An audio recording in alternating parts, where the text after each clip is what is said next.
দেড় দশক পর একটা মিনিংফুল নির্বাচন হলো বাংলাদেশে শেখ হাসিনা পালিয়ে যাওয়ার পর, এবং ছোটখাটো ইস্যু ছাড়া নির্বাচনটা বেশ স্বতঃস্ফূর্ত হয়েছে, ব্যাপক অংশগ্রহণ ছিল। এবং আমাদের সঙ্গে আছেন রেমিটেন্স ফাইটার্স বাংলাদেশ সভাপতি জনাব এমরান মাসুম, আপনাকে ধন্যবাদ অংশগ্রহণ করার জন্য। এবং আপনি নিশ্চয়ই আমার সঙ্গে একমত হবেন যে যে এই নির্বাচনে সাধারণ শিক্ষার্থীদের এবং বিশ্ববিদ্যালয় শিক্ষকদের অভিনন্দন পাওয়ার যোগ্য, তারা অভিনন্দন পেতেই পারে।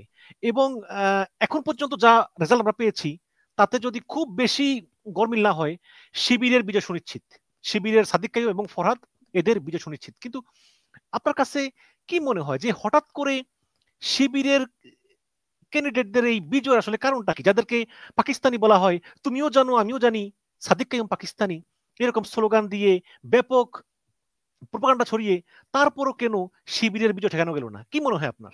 আচ্ছা, থ্যাংক ইউ। এবং আরেকটু বলি যে নারী শিক্ষার্থীদের হলেও কিন্তু শিবিরে গিয়ে নারীরাও ভোট দিয়েছে।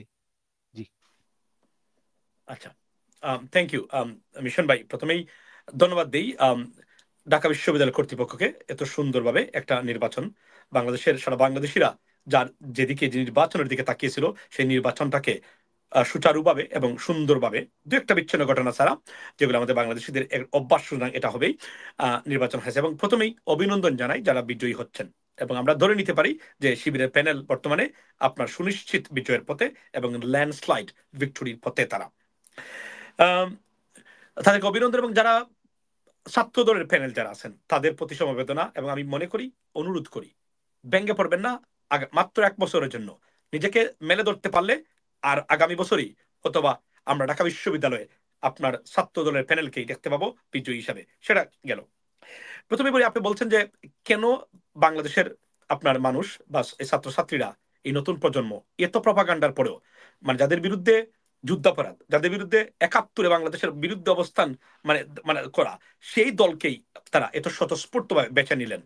Late me tell you one thing, সেটা হচ্ছে এই নতুন প্রজন্ম, আমরা বলছিলাম এরা যে কতটা প্রোগ্রেসিভ সেটা তারা দেখিয়েছেন।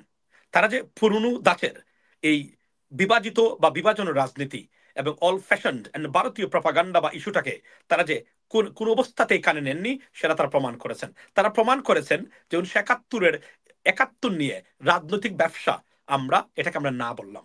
আমরা 71-কে নিয়ে যে ব্যবসা আপনারা করেছেন, স্বৈরতন্ত্র প্রতিষ্ঠা করেছেন, রাজনীতির নামে 71-এর চেতনা বিক্রির নামে আপনারা রাজনীতিতে ডেকে নিয়ে এসে সুশাসনের পরিবর্তে দুঃশাসন দিয়েছেন। আপনারা গণতন্ত্রের নামে ফ্যাসিজম দিয়েছেন, লুটপাট দিয়েছেন, খুন গুম দিয়েছেন, একটা দেশকে আরেকটা দেশের ভারতের খরদ্রাজ্য বানানোর প্রক্রিয়ায় 71-এর নাম দিয়ে আপনারা করেছেন। সেগুলো আমরা আর চাই না, এবং এই নাম দিয়ে বাংলাদেশের মহান মুক্তিযুদ্ধকে বিক্রি করে রাজনীতি করতে আমরা আপনাকে আর দেব না। করবেন, রেজাল্ট কি হবে? এবং এই ভোট পাওয়ার, ভোটের অধিকার, বারবার যে আমি বলি সবসময় যে বাংলাদেশের একটা কাজ নিশ্চিত করবেন যদি দুর্বৃত্তায়িত রাজনৈতিক ব্যবস্থা থেকে বেরিয়ে আসতে চান, সেটা হচ্ছে ভোট দেওয়ার অধিকারটার জন্য প্রয়োজনীয় ঘরে ঘরে লাঠি মার বানিয়ে রাখবেন, যে এই অধিকারে যে হাত দিবে তার পাশা যে কোনভাবে হোক লাল করে দিতে হবে। কারণ এর বাহিরে এই দুর্বৃত্তদের হাত থেকে বাংলাদেশ এবং আপনাকে, আপনার জন্য, আপনার নেক্সট জেনারেশনকে বাঁচানোর আর কোনো পথ অন্তত পক্ষে আমি বাংলাদেশের সামনে খোলা দেখতেছি না। এবং সেটা আবারও সুস্পষ্টভাবে প্রমাণিত হয়েছে যে ভোট দিতে পারলেই দুর্বৃত্তায়িত রাজনৈতিক ব্যবস্থা, ডিসফাংশনাল পলিটিক্যাল সিস্টেমের বিরুদ্ধে রুখে দাঁড়ানো যায়, পরিবর্তনে কাজ করা যায়। সেটাই এখানে সুস্পষ্টভাবে প্রমাণিত হয়েছে। আর শিবিরের প্যানেলকে কেন মানুষ জয় মানে দিল, সেটা হচ্ছে এবং আপনি জানেন যে তার বিরুদ্ধে ট্যাগ আছে, সে ছাত্রলীগ করতো, গুপ্ত শিবির, ছাত্রলীগ এগুলো করতো। এগুলা জনগণ খায়নি, এগুলা বাংলাদেশের মানুষ বুঝেছে। এগুলা প্রপাগান্ডা, এগুলা আওয়ামী লীগের নেগেটিভ, এগুলা ভারতীয় এজেন্ডা, এগুলাকে না বলেছে বাংলাদেশের মানুষ।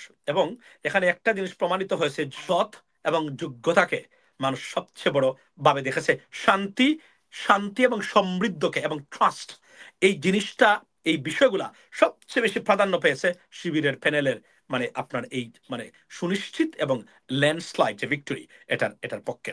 এবং বাংলাদেশের মতো জাতীয়তাবাদের আদর্শকেও তারা আপনার পিছনে ফেলে দিয়ে নতুন প্রজন্ম ভোট দিয়েছেন, যারা এই সোশ্যাল মিডিয়ার প্রজন্ম। এত মিডিয়া সন্ত্রাস কু হয়েছে এই 71 নিয়ে, পাকিস্তানি পন্থী নিয়ে এবং ভারতীয় মেকানিজম নিয়ে, সেখানেও আটকানো যায়নি এবং তারা খায় নাই। সবচেয়ে বড় সিগন্যাল দিচ্ছে আগামীর জাতীয় নির্বাচন এবং আগামীর রাজনীতি কিভাবে হবে। যদি নিজেকে পরিবর্তন করতে না পারেন, যদি নিজেকে সংস্কার করতে না পারেন, যদি নিজের নেতৃত্ব, সৎযোগ্য নেতৃত্ব, সপ্তম শ্রেণী পাস যদি দেন, তাহলে কি হতে পারে ক্যান্ডিডেট যদি দেন এবং টাকা কোটি কোটি টাকা নিয়ে নমিনেশন বাণিজ্য করে যদি প্রার্থী নির্বাচিত করেন, তাহলে নির্বাচনে যদি আমরা ভোট দেওয়ার সুযোগ পাই, কি হতে পারে, কি করতে পারি আমরা, বাংলাদেশের মানুষ নতুন প্রজন্ম সেটা দেখিয়ে দিয়েছে। জি, কিন্তু আমরা আমরা দেখলাম যে যে মানে অনেকটা হাসিনার ভাষায় কথা কথা বলা, যেমন এই যে পুরান ঢাকার রবিউল আলম নয়ন, তিনি বলতেছেন রাজাকারের আস্তানা বাংলাদেশে রাখবো না। তো এগুলা বলা হচ্ছে। আবার বিদেশ থেকে কিছু ইউটিউবার বলতেছে যে সাদিক কায়েম পাকিস্তানের ক্যান্ডিডেট, শামীম হচ্ছে রয়ের ক্যান্ডিডেট। এই যে এই ট্যাগগুলো দেওয়া হচ্ছে এবং এই যেই ফ্যাসিস্ট হাসিনার ভাষায় কথা বলা, এগুলো কি এই সাদিক কাইম এবং এই ফরাদকে মানে মানে জয় করতে সহায়তা করেছে কিনা, এবং আমি আমি আমি বাংলাদেশের মানুষকে রাজাকারটা খায় কিনা? আমি আমি এখানে সবচেয়ে বড় ভুল যেটা করেছেন বিএনপির নেতৃবৃন্দ, তারা সেটা হচ্ছে আমরা বুঝেছি যে, এবং তারা বুঝতে ব্যর্থ হয়েছেন যে পুরাতন দাঁচের এবং বিভ্রান্তিকর রাজনীতি বা ভুলের রাজনীতি, মিস ইনফরমেশনের রাজনীতি, এই আগের যে রাজনীতি করে পার পাওয়া গেছে সেগুলো এখন ফাংশনাল না নতুন প্রজন্মের মধ্যে। এটা তারা বুঝতে ব্যর্থ হচ্ছেন বলেই বিএনপি প্রতিটা ক্ষেত্রেই এখন ভুল পথে হাঁটছে বলে আমি মনে হয়। আপনি দেখেন বিএনপি পন্থী যারা আছেন, আমাদের সোশ্যাল মিডিয়া অ্যাক্টিভিস্ট যারা আছেন বর্তমানে, অথচ আমরা বিএনপি পন্থী আমরা নিজেদেরকে দাবি করি, তারা আমাদেরকে গুপ্ত শিবির বানিয়ে দিচ্ছেন শুধু সত্য কথা বলার কারণে। আপনি দেখেন, আমি বলছিলাম যে এই বামপন্থী এবং এই এক বাংলাদেশের চরম জাতীয়তাবাদী অবিশ্বাসী মানুষ এখন বিএনপির বন্ধু হয় কিভাবে, এরা কি কখনো, এদের কার্যক্রমও কিন্তু প্রতিটা ক্ষেত্রেই এরা বিএনপি এবং ছাত্র দলের প্যানেলের বিপক্ষে গেছে। এবং আপনি দেখেন নির্বাচনের দিন কেউ কেউ তারা বাংলাদেশের পতাকা পোস্ট দিচ্ছেন, মানে তারা বাংলাদেশ আর বাকি যারা এরা বাংলাদেশ না। এই ভ্রান্ত, এই যে আমি আমি একটু থামাই। ভালো কথা মনে করেছেন। আসিফ নজরুল সরকারের উপদেষ্টা হয়ে সে তার কভার ফটো চেঞ্জ করে 2-3 বছর পরে সে 2 বছর পরে সে বাংলাদেশের পতাকা দেয় যে তোমরা বিএনপি কে ভোট দাও। গোলাম মর্তুজা সে ওয়াশিংটনে আপনাদের দেশের প্রেস মিনিস্টার হয়ে সে পোস্ট দেয় বিএনপির পক্ষে। এগুলো কি ঠিক? এগুলো অফকোর্স এবং ঠিক না, এটা গুরুতর অপরাধ এবং জঘন্যতম অপরাধ। আমি একটা কমেন্ট করেছিলাম, আপনি সেখানে গিয়ে একটা কেউ লিখেছেন, সেই কমেন্টটা আমি আমি দেখেছি। এটা এটা তারা করতে পারে না এবং এটা তারা করে প্রমাণ করেছেন। উনি সরকারে থাকতে পারেন না, উনি সরকারের, কারণ উনি উনি যে কোন দলকে বা আইডিওলজি উনি ধারণ করতে পারেন, কিন্তু উনি যে কাজটা করেছেন কয়েক ক্ষেত্রে, এখন আমি মনে করি যে উনি এই পদে থাকবেন কিনা এটা এটা নিয়ে ডিবেট হবেই ডেফিনেটলি, এবং এটা নিয়ে আলোচনা হতেই পারে, কেননা উনি জঘন্যতম গুরুতর অপরাধ করেছেন। আপনি পোস্টে বাংলাদেশের পতাকা নিয়ে, what do you mean by this? আমি এটাই বলতে চাচ্ছিলাম যে আপনার এটার অর্থ কি? তাহলে যারা এখানে ভোট দিয়েছেন বা প্রতিদ্বন্দ্বিতা করেছেন তারা কি বাংলাদেশের প্রার্থী না?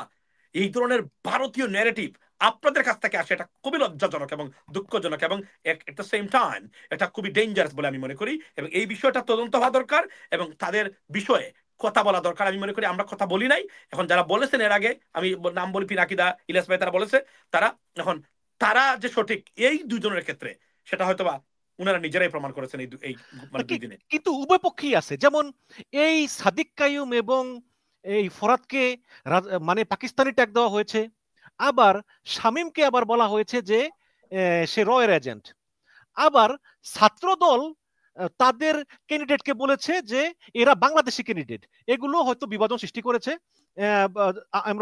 আমি জানি আপনার সময় খুব স্বল্পতা, আপনি লাস্ট একটা প্রশ্ন বলেন যে আসলে এই যে এই ঐতিহাসিক ভাবে যারা 71 সালে বিরোধিতা করেছিল, যাদেরকে বলা হতো যে গুপ্ত শিবির, কোনো সমর্থন নাই, ছাত্রীদের ভোট পাবে না, যদিও জগন্নাথ হল ছাড়া সব হলেই মোটামুটি ভালো সিট পেত, জগন্নাথ হলে একটু মানে সংখ্যালঘু সম্প্রদায় বেশি, তারা শিবিরকে তো ভোট দেয়নি।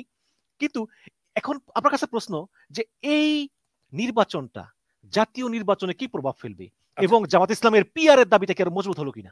আচ্ছা, এখানে আমি আরো একটা জিনিস বলে রাখি, সেটা হলো যে এই দেখেন, আমি বললাম যে 71-এর চেতনা, তারপরে ভারতীয় চেতনা, বামপন্থীদের চেতনা সব পরাজিত হয়েছে। আরো একটা জিনিস পরাজিত হয়েছে বা ভুলে রাজনীতি করেছেন বিএনপি নেতৃবৃন্দ, সেটা কি? সেটা হচ্ছে অনলাইনে সব জায়গাতে আমরা যখন দেখেছি যে শিবিরের প্যানেলকে মানুষ 85%, 87% মানে সার্ভেতে, ওয়ারেজ আপনার 25%, 21%, 18% মানে বিএনপির বা ছাত্রদের প্যানেলকে তারা সার্ভেতে জয়ী হয়েছেন। তারা সেটাকে রুলড আউট করে বলছেন এটা বট বাহিনীর ডাবল আইডির কাজ। দেখেন আমি আপনাকে বলি, এবং তাদের যে অনলাইনে তারা শক্তিশালী, বাস্তব ক্ষেত্রে তারা কোনো ভোটই পাবে না।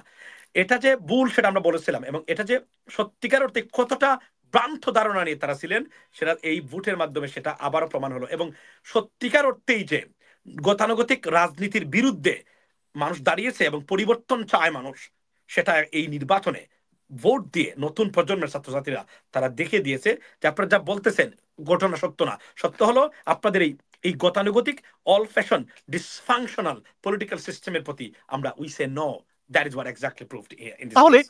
তাহলে এই নির্বাচনের ফলাফলে এই আওয়ামী ন্যারেটিভ, মুক্তিযুদ্ধের চেতনা, এগুলোর কবর রচিত হলো কিনা?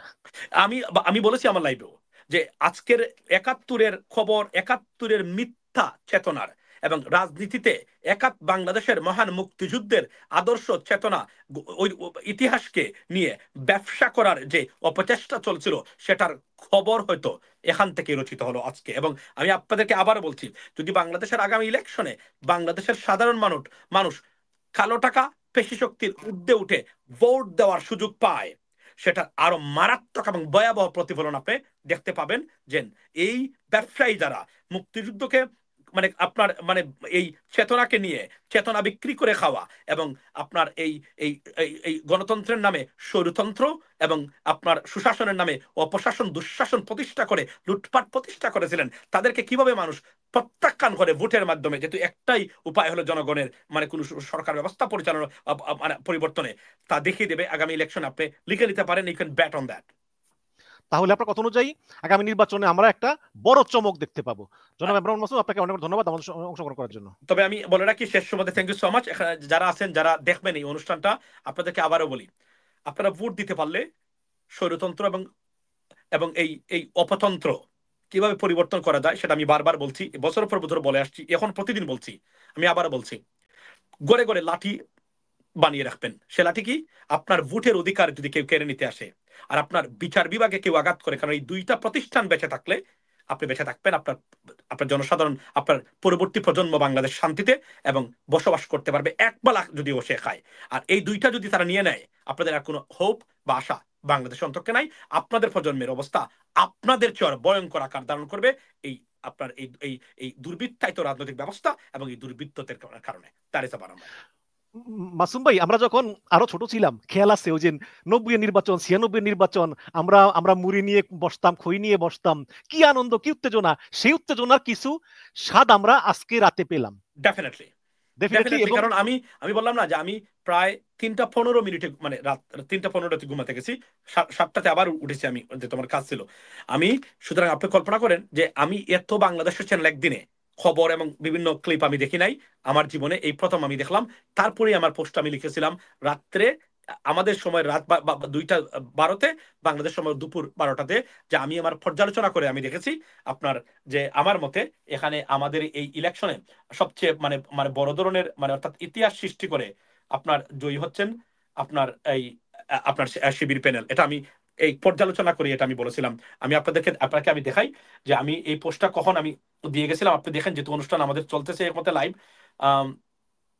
আচ্ছা, এই দেখেন আমি লিখেছিলাম ১৫ ঘন্টা আগে। আমি এই দেখেন যে এখন আমাদের সময় রাত ২টা ১২ মিনিট, বাংলাদেশ সময় দুপুর ১২টা ১২ মিনিট, ঘুমাতে যাচ্ছি। সবকিছু পর্যালোচনা করে প্রেডিকশন করে গেলাম, সাদিক ফরহাদ ইতিহাস সৃষ্টি করতে যাচ্ছে। এটা শুধু আমি সবকিছু দেখে, এটা আমার আন্দাজ, এবং আমি বলেছিলাম দেখেন exactly this is what exactly happened or took place. এবং যেখানে ভোট গণনা হচ্ছে সেখানে সবাই, ছাত্র দল, ছাত্র শিবির সবাই স্লোগান দিচ্ছে যে হাসিনার বিচার চাই, খুনি হাসিনার বিচার চাই। এটাও আমার কাছে খুব ভালো লেগেছে। অফকোর্স। এবং এটাই আবার বলছি যে এখানে বাংলাদেশের জয় হয়েছে, বাংলাদেশের মানুষের ইচ্ছার প্রতিফলন ঘটেছে। Let's take it to the national election. তবে বিএনপিকে আহ্বান জানাবো যাতে তারা এই পরাজয়টা মেনে নেয় এবং ভবিষ্যতে আরো ভালো কাজের মাধ্যমে আবার ফিরে আসার চেষ্টা করে। আমি এখানে এই কথাটা সুন্দর, আমি শেষের প্রতি আরো একটা জিনিস বলি। বিএনপি নেতৃবৃন্দ জনাব তারেক রহমান সাহেব, আপনাদেরকে বলছি যে ব্যঙ্গে পড়ার কোনো কারণই নাই, মাত্র ১ বছরের জন্য। মনে রাখবেন, এই নির্বাচন যদি শিবির পরাজিত হইতো ঠিক একইভাবে, তাহলে শিবিরের রাজনীতি বাংলাদেশে থাকতো কিনা জামায়াত ইসলামী, সেটা নির্ধারিত হয়ে যেত আজকে। কিন্তু আপনাদের বেলা এটার পরাজয়ের সাথে আপনাদের অস্তিত্ব সংকটে বিএনপি পড়বে না, কারণ বিএনপি এতটাই শক্তিশালী অবস্থানে রুট লেভেলে আছে। শুধু কিছুটা সংস্কার এবং পরিবর্তন করতে হবে, যে পরিবর্তনটা জনসাধারণ আশা করে। কেননা আমরা মনে করি বাংলাদেশের জাতীয়তাবাদ, যে বাংলাদেশি জাতীয়তাবাদ ভারতীয়করণ থেকে বাংলাদেশকে পৃথক করেছে, সেটা যেন কোনোভাবে না মরে, সেটা যেন বাংলাদেশের প্রতিটা ঘরে ঘরে পৌঁছে, তবে সুশাসনের জন্য, সমৃদ্ধি এবং শান্তির জন্য। জনাব ইমরান হাসান, আপনাকে অনেক অনেক ধন্যবাদ আমাদের অনুষ্ঠানে অংশগ্রহণ করার জন্য। Thank you.